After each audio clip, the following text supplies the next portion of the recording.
Strike quick start manual. Let's go. All right, first off, we got our HearLink controller. Turn it on holding the power button for a few seconds. All right, that'll boot up. Next, we got the plane here. The main battery connection is this right here. This goes into the power distribution board that we have in here. And then this is the connector that we have coming off with a 22,000 milliamp hour battery. So you plug this in here, right? That's gonna get power to all the components here. We have the HEAR4 GPS and telemetry set underneath this. If we take a look throughout some more of this plane here, we've got the Raspberry Pi here. This is connected with this Type-C cable up to the camera here, which this is the RunCam 6. You can see right now that the gimbal is activated, powered by these servos. These are plugged into the servo rail back down here on the Cube Orange, if you can get that in there. So the Cube Orange is right there. So all of the aileron servos and the rudder servos are going into there. And this is a V-tail plane. Back here underneath the HEAR4, we have some other power distribution components, which you can't see, but we have a MOSH and then a normal UBEC that's powering the servo rail and some other miscellaneous components. Also right here is the HearLink video transmitter right underneath there. So that's going from that's right there. So the Raspberry Pi takes the HDMI output and it's being plugged into the HearLink, which is being transmitted to the controller, which will come over here. And once you boot up the controller, there's 3 apps that we have. We're gonna open Mission Planner, and Mission Planner is what we're gonna use to connect and communicate with the Cube Orange. While we're waiting for that, this is the battery charger that we have. This is good to charge both of the batteries that we have simultaneously, as well as you can use this cable to charge the controller. All right, so you want to look at these screens that we have here, these prompts. It's gonna ask if we want to connect to this Mavlink stream. You're gonna want to click yes. It's gonna say failed to create ground station log. That's okay, you can just ignore them. You can see here that we're getting it's pulling the parameters from the Cube Orange now.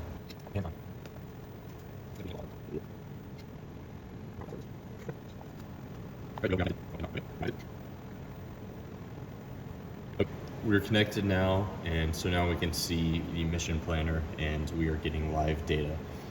We are indoors right now, so we don't have a good GPS connection, but we'll look into that in a little bit. One thing is that this screen right here is our current camera feed.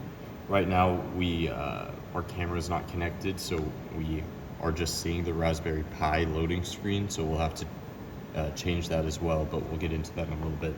First off, the thing that we want to look at is the actions that we have. So if we look here, we have a few settings here, and then we also have them mapped out to these buttons here. So if you click A, that's going to be our Q hover mode. B is going to be Q loiter. C is FBWA. And D is manual mode. So that's what we would use for the push prop mode. Up here, this button right here, this shuts off all motors. So if you're flying you need to just cut power, you can press that button and it'll shut them off. And so right now, the motor's still stopped. Right now, if I try to arm it by holding the left stick over to the right, it's not going to work because there's no GPS. So what we can do is click arm, disarm, and click force arm.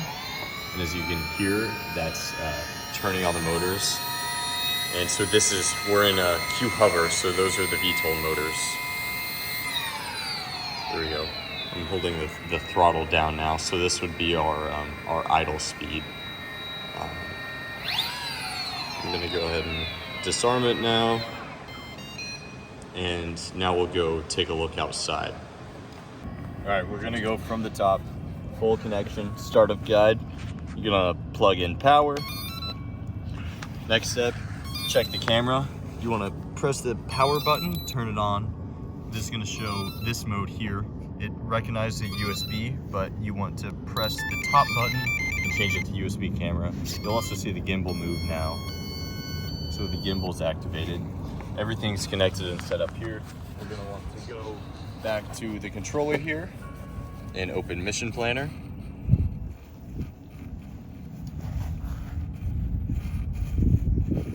Okay, while that's loading up, I'm going to connect to the hotspot on here,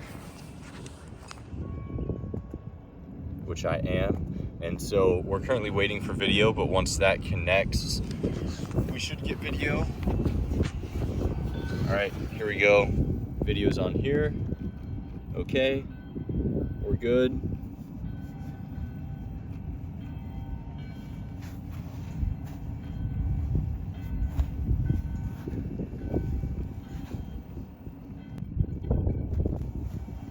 Mavlink stream detected.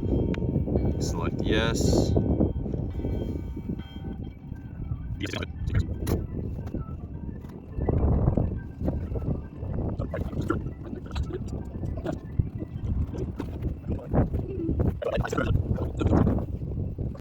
Okay, so we waited a bit longer, and it still shows, if I can get this screen up here, it still shows getting param. It's stuck on the last one, but I think it's just a visual glitch because we're good to go ahead and start flying. So right now it shows disarmed, that's good. GPS is fixed now that we're outdoors and we moved away from the buildings. So to actually arm it and start in the current mode that we're in, which is Q hover, you want to just move the joystick down to the bottom right, hold it for 3 seconds, and the motors kick on. So then you would be able to return to the middle and take off this way. Now to switch it off and disarm it, I'm going to go down to the bottom left and hold it for the same amount of time, and it'll disarm. Now, if you're indoors and you want to force arm, as I showed already, you can click arm, disarm, and you can force arm here, and it'll turn on. There we go. I'm going to go ahead and disarm it again. Okay. Now let's do a manual arm. I'm going to turn it on, and now we can switch between the modes. So we're in Q hover, we can go to Q loiter, okay, while you're flying, okay, and then here, FBWA, and then the last one, manual mode. You can now see that all of the motors appear to be off, but if I push the throttle up a little bit, the push prop is going to switch on. So that's the method you change to go into push prop mode. And then we'll go ahead and disarm again. There we go. Are you ready? Yep. Okay. So next to show you how we actually get recording during flight from the transmission system. The first thing that you're going to want to do is go to the main screen, and you're going to want to open Q ground control. You're also going to want to download and get that on your laptop and open that. The next step is to connect to the hotspot of this HereLink controller. So to do that, swipe down here. This is the hotspot button. Just press and hold down on it, tethering in portable hotspot, and then you want to turn on portable Wi-Fi hotspot. It's going to be called Android AP. You'll go to your laptop and you'll select that as your option. Next, now that you are connected to the controller, you can open Q ground control, and then make sure that Q ground control is open here, and it should transmit automatically. I didn't have to change anything. If you do have to change anything, you can refer to the manual that we have here, and you're going to want to set up the RTSP video stream. But in this case, I didn't have to do that. Next is just as easy as pressing the recording button here on Q ground control. And that's going to start capturing your data, capturing what you're recording. And with how we have it set up, this is, as you can see, this is the post-process video stream. So it's going to be detecting people and objects, and that's what you're going to be recording. So I wasn't sure where the videos were going to save to, so I went here. Top left, you can open the settings, and you can go to application settings. And I just went to the console, and I read where these logs were saving, and I went and visited those folders where the logs were being saved, and it's just in the Q ground control directory, and you can find where the videos are being saved.